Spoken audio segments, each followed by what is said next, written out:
E aí, meninos, bom dia, boa tarde, aonde quer que se encontram. Espero que estejam todos bem em casa, né? E vamos vocês daí e eu daqui e juntos permanecemos nessa sintonia para a gente não desencaminhar na estrada, né? E continuando o que a gente viu semana passada, hoje eu trago uma aula para vocês sobre energia e sistemas elétricos, certo? E o que acontece? Lembra que a gente trabalhou a parte de energia semana passada? Que nada mais é que a energia é um tipo de deslocamento de partículas que movem os elementos principais da matéria, que são que átomos. A gente vai ter também os elétrons, o movimento de elétrons, que a gente vai ver mais detalhado quando a gente for lá no nono ano, certo? E, tipo, a energia que a gente fala não vai ter só energia elétrica, a gente vai ter energias nas suas mais diversas formas. Por exemplo, a gente tem energia elétrica que liga o ventilador, mas o movimento do ventilador é um tipo de energia que é chamada energia mecânica. Então, aquela energia, aquela pressão que a gente sente, aquele movimento do ar, é uma forma de energia que está vindo. A luz também, a gente vai ter uma energia.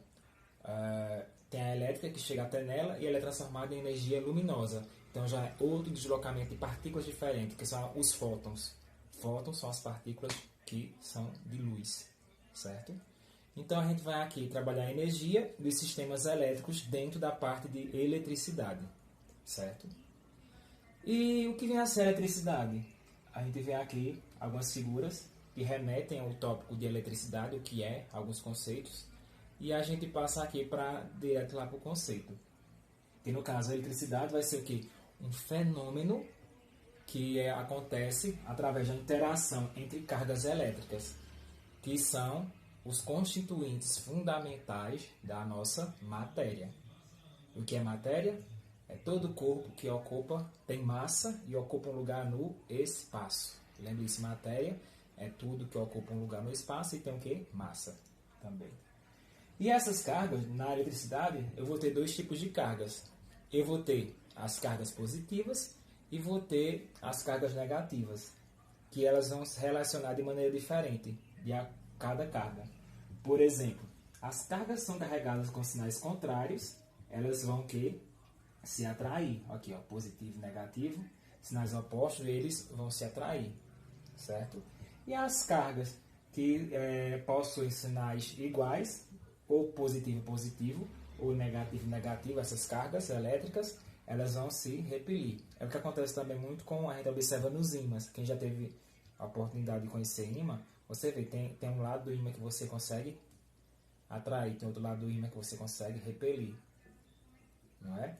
Que é justamente quando os lados opostos, que são positivo como positivo, eles vão se repelir, igual como é negativo e negativo. Agora, quando eu coloco positivo com negativo, aí vai se fazer o quê? Vai ser atraído. Ok? Continuando.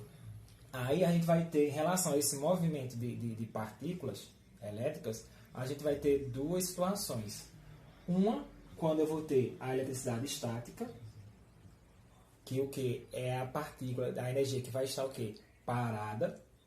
E eu vou ter outra que vai ser o quê?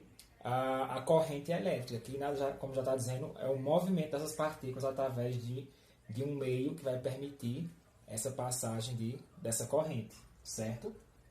Então, para ocorrer a transferência de elétrons, é suficiente que exista carga elétrica entre esses corpos. Então, essa corrente elétrica vai acontecer através dos processos de eletrização. Então, aqui são os processos de eletrização. O primeiro é o processo de fricção. Eu vou mostrar aqui para vocês rapidinho.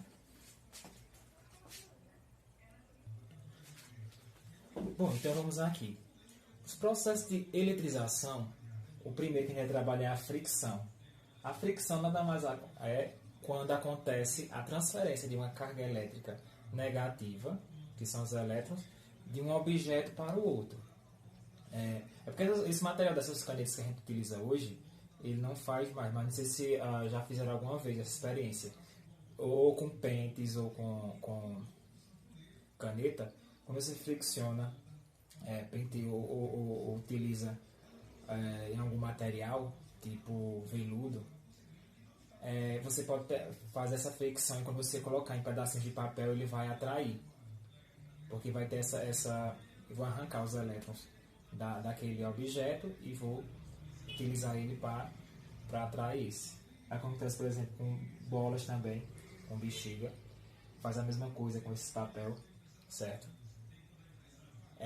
Outra coisa, a indução. A indução nada mais é que um corpo que é carregado se aproxima do outro e o que acontece? Vai haver uma transferência, tá vendo aqui, ó? Isso aqui é um isolador elétrico, e esse isolador tem cargas negativas e cargas positivas. Então, a partir do momento quando eu colocar meu dedo, essas cargas que são as negativas podem ser transmitidas para o meu próprio corpo. Um mecanismo que é muito comum que a gente vê, até na televisão, é daquela bola elétrica metálica, que você coloca, as meninas às vezes colocam e ficam mexendo no cabelo, vai ficar no cabelo bem arrepiado. Então ele está induzindo a energia daquele material, está sendo passada para o corpo da pessoa. Agora, tem que às vezes até deixar que tem algum pequeno choque. Não é uma carga muito pesada não, mas dá para aguentar, certo? Mas tem que ser bem específico. Aí aqui só mostrando aqui a eletrização por fricção, o tecido, como mostrei, fica carregado negativamente e a caneta fica carregada positivamente. Então, quando acontece isso, friccionamos, e a gente vai lá para o papelzinho, ele faz com que arranque aqueles elétrons. Um exemplo também comum da eletrização por indução e prático acontece com os para-raios, certo? Então a gente tem as nuvens carregadas, sabe que os raios são descargas elétricas das nuvens, principalmente pela diferença de cargas positivas e negativas que a gente vai ter, tanto entre nuvens como também na Terra. E o que acontece? A nuvem carregada negativamente vai induzir essa carga elétrica positiva. Então, ela vai induzir até onde? Para o haste. Então, quando ele absorve essa energia, essas cargas que vêm, então ele desce pelo cabo, que vai ser o condutor dessa eletricidade, e vai fazer com que essa energia se espalhe para a Terra, certo? Então, isso faz com que ele não se espalhe e possa causar danos ao ambiente em volta. Então, no lugar dele espalhar pela superfície, os para-raios vai captar e vai fazer com que ele espalhe para a Terra, certo? E agora sobre os circuitos elétricos, certo? Os circuitos elétricos, eles estabelecem uma corrente elétrica, que nada mais lembra lá, isso aqui o circuito elétrico só vai funcionar, no caso, para as correntes. Ele pode estar, a partir do momento que um objeto está desligado, ele está estático, a energia está ali. Agora, quando ele vai ter esse movimento, eu vou ter a corrente dentro desse circuito, certo? E aqui, para que se estabeleça uma corrente elétrica, é necessária a existência de um circuito, onde a gente vai ter o quê? Vai permitir que essas cargas possam se movimentar. Então, ele corresponde à ligação de vários componentes de um sistema elétrico. Aí pode ser uma bateria, pode ser um interruptor, aí pode ter tipo uma lâmpada. Então, o básico do circuito elétrico é a formação por 3 componentes principais. Esses componentes principais vão ser o quê? A fonte de energia, que é o quê? É o material que vai fornecer essa energia para que aquele circuito funcione. A gente vai ter o receptor de energia, que vai ser o quê? É ele que vai receber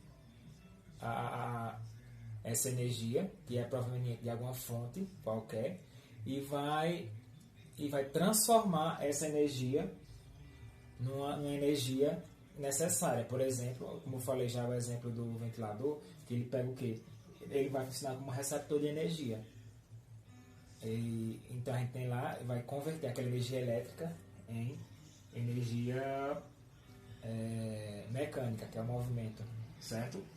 E por fim, o sistema de ligação. O sistema de ligação são todos os equipamentos, os sistemas que vão estabelecer a ligação entre a fonte de energia e a fonte e também o receptor de energia. Então, são as ligações que vão estar entre os três.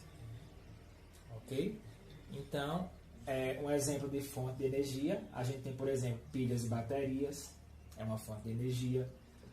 Geradores também são fontes de energia. A gente vê hoje nas festas mais comum trabalhar com geradores. E, por exemplo, aqui também células fotovoltaicas, que no caso elas captam, transformam a energia solar, os fótons de luz do sol, e transforma em energia elétrica. A gente está vendo muito isso hoje, depois desse trabalho de sustentabilidade, né? E aqui exemplo de receptores de energia. Tem as resistências, que no caso elas limitam a corrente elétrica, a resistência, e como também elas também dissipam e aquecem. Então todo objeto que aquece vai ter uma grande quantidade de resistência. Por exemplo, o nosso celular, quando a gente começa a mexer muito, a gente vai ver que começa a aquecer. Isso é a questão da energia que é dissipada, que é liberada. O que acontece com o chuveiro elétrico, do mesmo jeito, tem uma grande quantidade de resistência. Quando a resistência dele é bem grandona, quem já viu um chuveiro quando queima, ele tem uma resistência, ela é até em forma de espiral. Ferro elétrico tem muita resistência também e aquece. Condensador, que também é conhecido como capacitor, ele armazena energia elétrica e que pode ser utilizada posteriormente. E ele é ligado diretamente com uma pequena bateria ou pilha. Ele depende de uma bateria ou pilha. Então, o que acontece, por exemplo, o condensador, a gente vai ter condensador em flash de câmera digital ou câmera fotográfica, que no caso é um pico de energia assim, bem rápido que ele utiliza e já descarrega. E ele vai lá na bateria ou na pilha e já carrega de novo. E fica aquela energia ali guardada, certo? E isso aqui, no caso, são os receptores passivos que vão receber. E os ativos são os que vão realizar essa energia. Como eu falei, os motores, que pode ser motor de carro, pode ser um ventilador, essas máquinas de academia, tudo que tem movimento, são os motores, são receptores ativos. Eles têm movimento. E a lâmpada também é um tipo de receptor que converte a energia elétrica e transforma em energia luminosa. E aqui só lembrando assim, dois sistemas de ligação que é comum entre eles, são os fios que vão estabelecer um circuito fechado entre eles e também os interruptores, que no caso permitem a interrupção e controla essa corrente, essa passagem dessa corrente. Ela controla quando ela está funcionando e quando ela está estática, certo? E dentro da corrente a gente vai ter dois tipos de correntes. Então as correntes, a gente vai ter a corrente contínua e a gente vai ter a corrente alternada. A corrente contínua, ela se dirige a um ponto e ela nunca para. Por exemplo, uma pilha de um relógio, ela está ali, a corrente vindo da pilha e ela está ali contínua, sem nenhuma interrupção. Já a alternada, o que acontece com essas tomadas que a gente tem na nossa casa, na luz, nem sempre a gente está, uma hora está utilizando no quarto, outra hora está em outra hora está apagada, então a gente vai ter uma corrente alternada, certo? E aqui, só mostrando como é feita a instalação de dois sistemas de corrente, que eles vão estabelecer se um funciona ou não. Que a gente vai ter dois sistemas bem conhecidos, que são o sistema em série e o sistema em paralelo. Aqui eu vou mostrar primeiro o sistema em série. O que é em série? Em série já está dizendo, série é uma sequência. Então aqui, ó, esse dispositivo aqui tem lâmpadas. Então as duas lâmpadas, que são os receptores, estão instaladas em série, sendo ligadas uma a seguir da outra. Então aqui tem duas, a nota 3, 4, 5, certo? E quando é em série, só vai ter um único caminho para aquela corrente passar. Então ela parte daqui, um único caminho, para essa corrente passar. Então o que acontece no circuito em série aqui, ó? Então como há só um único caminho, e eu vou ter várias luzes, se eu desconectar, por exemplo, essa luzinha aqui, ó, ele desconectou, está desligado. Não sei se, acho que não dá para ver direito, mas essa está ligada, essa está desligada. Então, quando eu estabeleço, por exemplo, retirar desconectar um desses cabos aqui, então essa corrente não vai mais passar. Então, consequentemente, as luzes que estão naquela sequência também vão apagar, porque a corrente foi interrompida. Então, essa é a questão da corrente em série. Se um interrompe, tudo apaga. Certo? Agora, já em paralelo, não. A paralela, ela vai estar uma ao lado da outra, só que com ligações independentes. É o que acontece, por exemplo, com as instalações de nossa casa. Se eu puxo tirar uma lâmpada aqui, não vai desligar outra lâmpada lá na sala. A gente lembra muito, só para fixar melhor a parte, quando eu falo em série, um exemplo bem interessante são os pisca-pisca de Natal, as luzes de Natal. Tem sequências quando você tira uma luz, então ele para de conduzir. Uma parte apaga, porque aquela corrente foi parada. Então quando você coloca a lâmpada, ele restabelece aquela corrente. Aí, diferente dele, a gente tem as correntes que são instaladas paralelamente.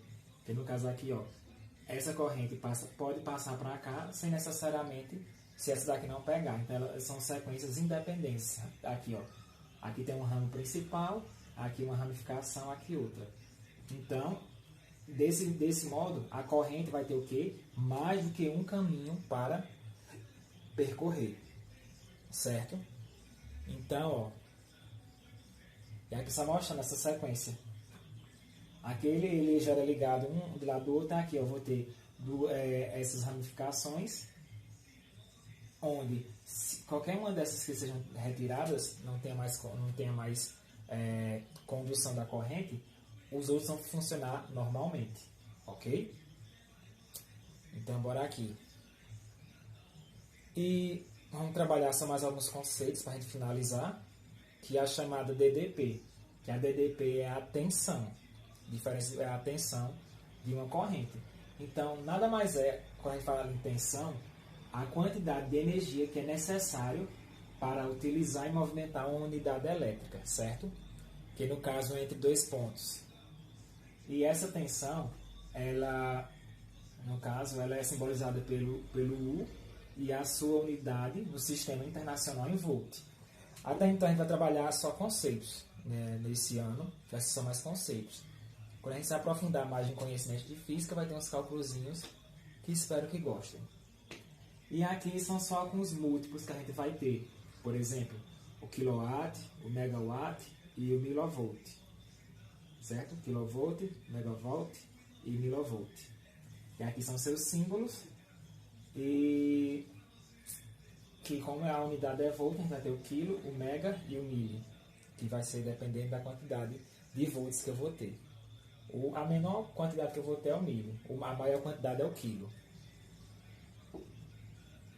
E aqui, continuando, sobre essa diferença de potencial, a gente vai ter também as reações químicas que acontecem no interior da pilha, provocam um potencial maior no polo positivo e um potencial menor no polo negativo. É por isso que tem aquela sequência que a gente coloca a pilha. Então, é ela que vai conduzir o polo negativo, aliás, positivo, como ele vai ter uma quantidade maior dessa tensão, então é ele que vai conduzir, a partir dele, que vai fazer todo o sistema, essa tensão, passar por todo o mecanismo do aparelho que ele esteja conectado. Não é isso? Por exemplo, as pilhas alcalinas, se não me engano, é 1,4. Aquelas pequenininhas tem 1,4 volts. Então, quando tem aquele volt, é ele que está determinando a quantidade, a tensão que possui aquele corpo. E como é que se mede esse DDP? Então, para se medir o DDP, essa tensão, é utilizado o voltímetro, que é analógico ou digital. Já viram esse voltímetro? Então, só é conectar e ele vai estabelecer o alcance máximo dessa tensão. Pronto. E assim a gente finaliza E qualquer coisa, eu vou mandar sim, eu vou mandar atividade para vocês no aplicativo. E qualquer coisa é só chamar o professor aí e estamos disponíveis. Obrigado a todos.